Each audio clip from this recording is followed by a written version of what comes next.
Untuk kamu yang gaji UMR dan berpikir sulit sekali untuk financial freedom, untuk investasi atau melakukan hal lainnya, bisa cek video ini. Aku akan sharing gimana sih cara ngatur alokasi gaji dengan gaji UMR. Yuk kita lanjut.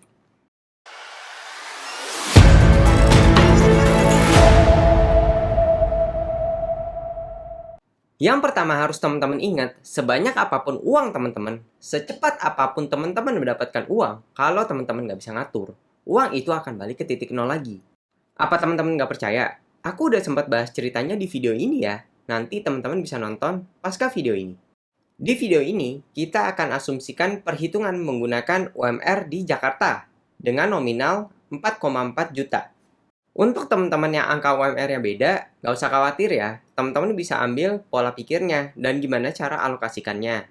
Dan juga nanti ada tips investasi. Oh iya, sebelum kita lanjut, please jangan lupa subscribe, like, nyalain lonceng, dan komen kalau ada pertanyaan. Thank you. Asumsi pendapatan 4,4 juta. Biasanya bisa disarankan pembagian seperti ini. Untuk cost living senilai 50% atau 2,2 juta, sedekah 5% atau 200 ribu, insurance 10% atau 440 ribu, dana darurat senilai 5% atau 400 ribuan, investment 14% atau 620 ribu, dan vacation atau long vacation 500 ribu atau 11%. Pengalokasikan gaji seperti ini, aku dapatkan dari seminar dan juga konsultasi sama financial planner. Dulu aku sempat ngambil jasa untuk gimana sih cara ngalokasiin gaji yang benar. Aku memang terapin ini di awal karir aku. Supaya kalau misalkan gaji aku naik, atau pendapatan aku naik, aku sudah punya pola yang terbentuk di awal. Pengalokasian ini berdasarkan persentase teman-teman. Tapi nanti kalau misalkan pendapatan teman-teman naik, biasanya juga akan diikuti oleh alokasi yang naik. Misalkan, cost living senilai 50%. Dari 4,4 juta berarti 2,2. Nanti, kalau pendapatan aku naik sampai 10 juta, berarti cost living ini juga bisa naik sampai angka 5 juta, teman-teman. Karena kan kita berpatokan sama persentase atau 50% tadi. Dan jika pendapatan kita naik signifikan, pertanyaanku, apakah emang kita butuh untuk menaikkan cost living kita? Maka dari itu, aku melakukan riset, teman-teman. Dan hasilnya seperti ini. Untuk pos sedekah, insurance, dana darurat, dan long vacation, aku lock teman-teman. Ini menurutku cukup nggak apa-apa sih, diikuti dengan persentase. Tapi kalau untuk post living sama investment, aku melakukan riset teman-teman. Berikut riset yang aku lakukan untuk post living. Riset aku lakukan dengan money tracker teman-teman. Jadi aku men-track pengeluaran aku selama 3 bulan berturut-turut dengan asumsi gaji 4,4 juta pada saat itu. Untuk track pengeluaran teman-teman bisa pakai aplikasi money tracker. Teman-teman bisa download apapun yang free di HP teman-teman ya. Atau teman-teman bisa text note manual di HP teman-teman. Atau teman-teman bisa catat di Excel. Mana yang teman-teman nyaman. Dan didapatkan setelah riset selama 3 bulan, pengeluaranku rata-rata adalah 2,5 juta teman-teman. Pengeluaran ini harus aku catat dengan asumsi aku nggak boleh kelaparan, produktivitas aku terjaga, dan aku juga cukup punya ruang untuk improve teman-teman. Baik kemampuan investasi atau kemampuan di bidang yang aku terkait. 2,5 juta ini sudah include cicilan konsumtif, makan dan transport ke kantor, kos atau tempat tinggal, dan biaya nongkrong teman-teman. Ya emang kadang cukup kecil ya kalau kita tinggal di Jakarta. Tapi ya mau nggak mau teman-teman, kita membentuk habit di awal karir kita. Jangan sampai keterusan ya teman-teman. Kita lanjut ke pos dana darurat ya, senilai 440 ribu atau 5%-nya. Fungsi dana darurat ini untuk mengcover kebutuhan kamu yang darurat teman-teman. Contohnya, misalkan amit-amit HP kamu jatuh. Di saat itulah kamu bisa mencairkan dana darurat untuk benerin HP kamu. Tapi nanti kalau udah dicairin jangan lupa diisi lagi ya. Oh iya, dana darurat ini ada limitnya. Menurut aku teman-teman nggak perlu continue untuk mengumpulkan dana darurat. Biasanya, untuk yang single, 3 kali pengeluaran udah cukup kok. Untuk yang udah berkeluarga, 6 kali pengeluaran udah cukup. Nanti kalau udah nyentuh angka ini, teman-teman bisa alokasikan dana darurat ini ke alokasi investasi. Oh iya, balik lagi ke halaman utama. Setelah kita melakukan riset untuk living, didapatkan senilai 2,5 juta sebulan.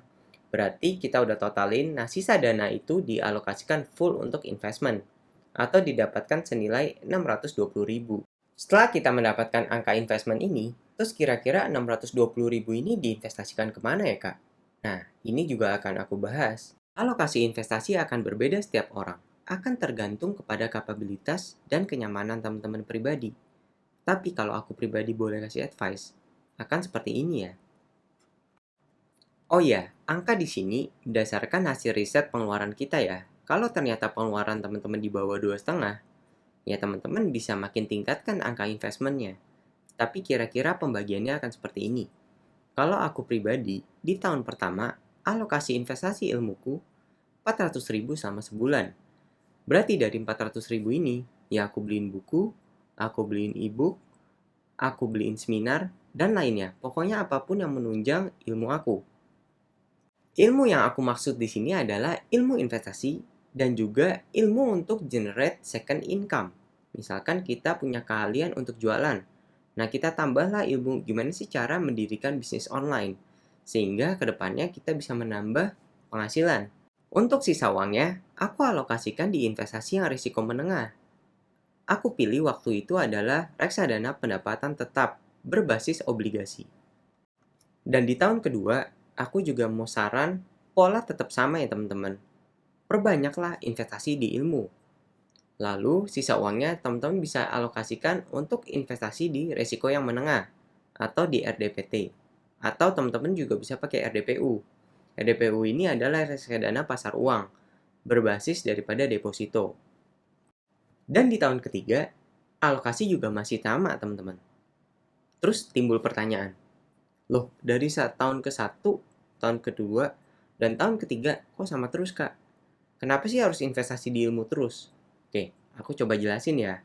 Kenapa sih dari tahun pertama sampai tahun ketiga banyak banget anggaran yang dialokasikan untuk investasi ilmu? Ada dua tujuan teman-teman. Yang pertama, alokasi investasi ilmu yang besar ini untuk teman-teman mempelajari investasi yang risiko tinggi, sehingga teman-teman bisa mendapatkan return yang terukur. Nah, untuk terjun ke investasi risiko tinggi kayak saham, atau mungkin cryptocurrency, teman-teman tuh butuh ilmu, dan pasti butuh modal untuk mendapatkan ilmu itu. Makanya teman-teman alokasi investasi ilmunya tuh cukup tinggi di tahun pertama sampai tahun ketiga. Terus tujuan keduanya, aku harapkan dengan ilmu yang udah teman-teman emban lebih banyak, teman-teman tuh bisa mencari atau menemukan side hustle yang bisa menjadi second income teman-teman. Dan ini uangnya nanti bisa ditambah ke modal investasi teman-teman. Sehingga teman-teman tuh akan compounding lebih mudah karena modalnya akan bertambah terus. Oh iya teman-teman, terus aku juga mau sharing gimana sih dulu aku investasi ilmu. Dulu itu aku usahain baca dalam 1 bulan 1-2 buku. Terus misalkan aku lagi fokus untuk pelajari investasi saham nih teman-teman. Berarti aku cari nih video YouTube yang membahas terkait saham dan aku tonton minimum 20 video selama 1 bulan. Lalu aku juga usahain untuk ikut seminar baik online ataupun seminar langsung 1-2 kali selama setahun. Sekian tips yang bisa aku bagi untuk teman-teman. Dan kalau teman-teman ada mau curhat duit, teman-teman juga masih bisa ya. Langsung aja DM ke aku, nanti aku kasih formatnya di deskripsi. So, itu yang bisa aku sharing kali ini. Thank you teman-teman udah nyaksiin. Sampai ketemu di video selanjutnya. Thank you.